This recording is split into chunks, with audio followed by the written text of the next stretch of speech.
commit. I mean, it was a case of Al Ponchis a few years ago. He was actually a U.S. citizen. Really? So he might be back here in the United States. But he was, this was going back a few years, and there was videos of him where they had guys hanging up, and he was part of the crew, and he was like a little mascot with the crew, like beating and torturing these guys.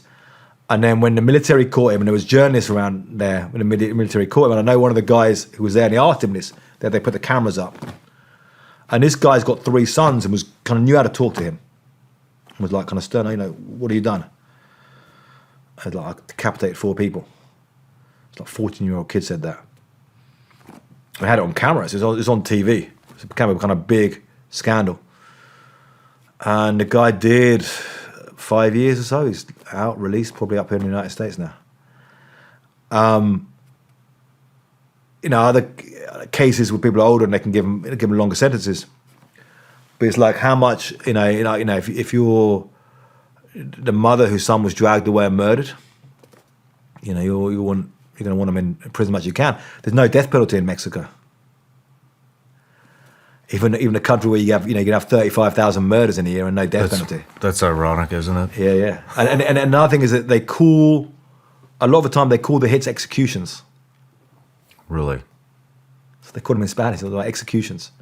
They used to use the word like ejecutados, executed. So it's there like, from them it's like, well, from the cartel point of view, we have a kind of process here. We made a judgment, the guy's got to go, we're going to execute him. So you have all these executions. They set the rules. Yeah. They set the rules. Yeah. But yeah, I mean, on the flip side, so I mean, on the one side, you've got, I really do believe in the social programs, particularly, say, for the younger kids. I mean, 12 years old, before they've been recruited. But, you've got to have create law enforcement. You can't have impunity. You can't have... Now, in Mexico overall, about 90% of murders go unpunished. Now, it's really a bit more than that. That figure is like based on saying for every 100 murders, in 10 of those cases, somebody has been sent to prison or given sentence for those murders. The other 90, nobody has. Sometimes, really, though, they only caught one person, but there's several people involved. Sometimes they caught the wrong person. In some states, it's like 98% impunity. So for every 50 murders, only one of those cases has somebody being sentenced to it. Imagine if you're, you could be a hitman, but also just a regular guy. You want to kill somebody, you think, well, I've got 1 in 50 chance of being caught. Not exactly a deterrent. So it's like you've got to fight impunity. But to do that when the situation is so bad, right? Like right now, you've got to have pretty hard enforcement and to try and bring things down, kind of set some rules and kind of like, push this down from where it's at right now, which is like on the edge, on the cliff of the abyss. Interesting. Rewinding real quick all the way back to what we talked about, declaring them a terrorist organization or some type of insurgency. What would the downfall be? The downside be of that? I mean, so we're talking about from the U.S. policy point of view, yeah? We can talk about it from any. Or from the Mexican. I mean, because the Mexican, they do use sometimes terrorist charges against them. I'm asking because I feel like the minute that happens, that they get declared a terrorist organization or an insurgency, funding is going to come extremely fast, and there's going to be a ton of it. So that's why I don't understand why they don't just. Okay, so like say we look at this, like U.S. says, let's look at the Sinaloa cartel or the Jalisco New Generation cartel, particularly been mentioned. But look at the Sinaloa cartel. So say if you declare, okay, the Sinaloa cartel is a terrorist organization, then it's not like, say with Al Qaeda, you have these kind of certain targeted members you're going to target, you're going to find out these networks and go around and get them. We're talking about in Sinaloa, This is an organization, or it's a network really more than an organization, with hundreds of thousands of people involved in this. I mean, this is like you go to these villages, you go to towns, go to the city. This is just a huge, huge thing. So you get drawn into saying, okay, we can just target anybody who's involved. And a lot of people, it's like a lot of the time it's a loose network in these places, or you've got like it's kind of medieval in some ways. You have powerful people and people who swear loyalty to them in these areas. You're going to go in, we're going to go into Mexico with US drones. Okay, even if you take out 50 of these guys, 100 of these guys, it's going to keep on coming back. You're kind of drawn into a real swamp there. And, you start flying those kind of missions into Mexico. Is that going to, it's not like there's a quick go in there and take it. It's not like there's like 1,000 guys you can take out. The problem's over. In the country of Mexico, we're talking about millions of people. It's more like, because these are, say, sprawling organizations. And you say they're involved in a bunch of stuff. It's not only drugs anymore. Drugs are huge, and drugs finance them and make them so powerful. Because when you make billions and billions from drugs, you buy so many guns, you train so many sicarios, you buy so much corruption, protection, you become a very, very powerful group, which then allows you to do a bunch of other stuff. So then, okay, human smuggling into the United States. I was down in Tijuana, and I found a human smuggler there. Initially he was like, I went there. And I asked about who's this. And then said, is this guy here? He's there's been these, they call them polleros, who are like chicken herders. And at first it was like, you could be anything. You're a white guy. There's Ukrainians, Russians. There's anybody all around the world. They're looking for money all the time.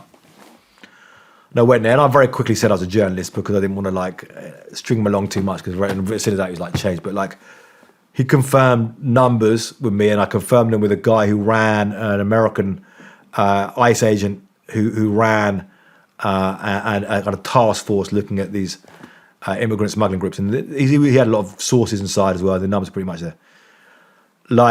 They're now, the numbers have shot right up, so it's like $12,000 to $15,000 a head now going in. More like they would take them on boats around the coast, like $18,000.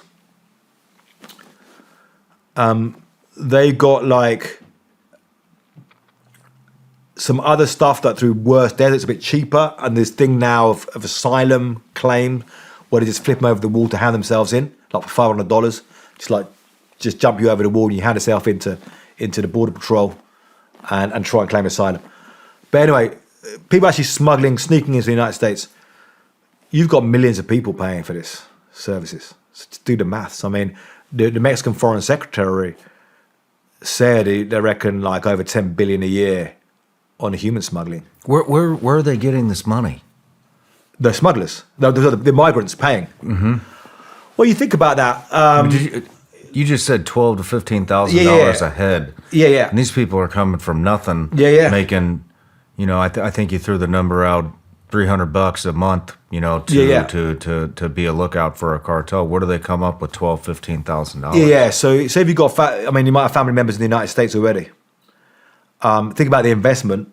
You might, even if you pay $15,000 to get to the United States, how much could you make here over 10 years? No, I completely understand. Yeah, so I'm saying, where do they get the money? Physically get the money. I would say over 50% of the population in the U.S. probably doesn't have $15,000 in their bank account. Yeah. You got family networks. A lot of time. Families, you might have a family who's, in El Salvador, they're a lot more living through remittances in a lot of villages in Mexico. You go to these villages and everything's built through money sent back from the United States.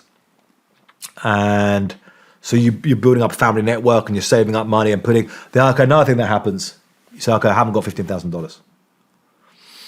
I can come up with $5,000. Okay. You pay me off. Then I've got something over you. Then I can hold one of these guys prisoner until you pay the money back and so forth. So then you get like these things where you get like stashes of, in had a bunch of these in Phoenix for a while. These big, people held up, and it was like it's because people were like they didn't have the money, or they pay half up front and half when they were delivered, and they couldn't get the family members to pay them, so they end up kind of kidnapping these people in the United States for that kind of money. But I was just saying, so like you got human smuggling, huge business. Mining. Now, a lot of gold being mined in Mexico. A lot of foreign companies, particularly Canadian, going in there for the mining. Cartels control the areas. Cartels have now realized there's a big amount of cash in gold mining, and they want a piece of that. There's also a lot of lithium mining going on in Mexico, correct? There's lithium. It's not really happening yet money-wise. Okay. There was a massive lithium deposit found in Sonora. They initially said, "Oh, this is the biggest in the world." It's a bit more complicated. I talked to somebody involved in the mine. It's a bit more complicated. It's like lithium everywhere. It's like verified. They were investing a bunch of money before they got a real return. Then the Mexican government said, "Oh, we want that," and they said, "We'll nationalize lithium like oil." And then the companies were like, "Oh, we can't make any money out of this then." So it's not really happening yet, but there's a lot of lithium in Mexico, a lot of potential there. But gold, silver, there's a lot of money being made out of that right now. And a lot of the companies, I mean, at the end of the day, will settle for, we've got to pay a certain percentage of what we make here to the community, the local community, who's running and controlling the local community. So that's another industry. And then you've got oil theft, which is, drilling into pipelines and taking out oil. And that's worth billions a year. I mean, I had no idea that was happening. Yeah, huge. They call it, in Spanish, they call it huachicoleros. Huachicol is stolen oil. Been a big deal for a lot of years. So you got, Mexico's a huge oil producer. And these groups who are now taken over by cartels, are working with cartels, but there's a tradition of these oil thieves. They often drill two holes. They'll drill in one hole to take out oil and drill in another hole to put in another liquid to try and equalize the pressure. There was one incident, there was like a really bad drill, that just the oil was spurting out, and a bunch of people from the local town came and started filling up all their gas cans, and then it exploded and it killed like over 100 people. It's like brutal. But yeah, I mean, huge. An incredible loss for government. And this president's tried to crack down on oil theft, but it still goes on. I've been to a place in Sinaloa where they're selling stolen gasoline. And you drive in there, and it's not even that, it's too cheap, but it's like, say, 35-40% cheaper than it is at the pumps. So it's cheaper, but it's not like, dirt cheap considering it's stolen gasoline. And I went in there with a guy I work with in Sinaloa. And we went in there, we drove in there, and they had a bunch of these just big old like plastic cans or plastic containers of gasoline. And they were doing this spraying this stuff all the time because of the smell, I think. And then went in there and he filled up his car, and there's other cars there, nice cars, different stuff. They go in there, paying cash, buy stolen gasoline. that's refined gasoline. So you got that business as well. You've got product piracy, pirated goods, truck theft. There's a huge amount of cargo theft in Mexico. And then markets which sell stolen goods. And so you've got, enormous... So they have a lot of verticals. Yeah. You've got their diversified organized crime networks is really what they are now. But drugs are still huge, and selling drugs locally and trafficking drugs. So there's got to be something done about this. Societies shouldn't live with this. And you're seeing, I think, for the last couple of years, more of a lean towards harder approaches. Would you like to see them be labeled a terrorist organization personally?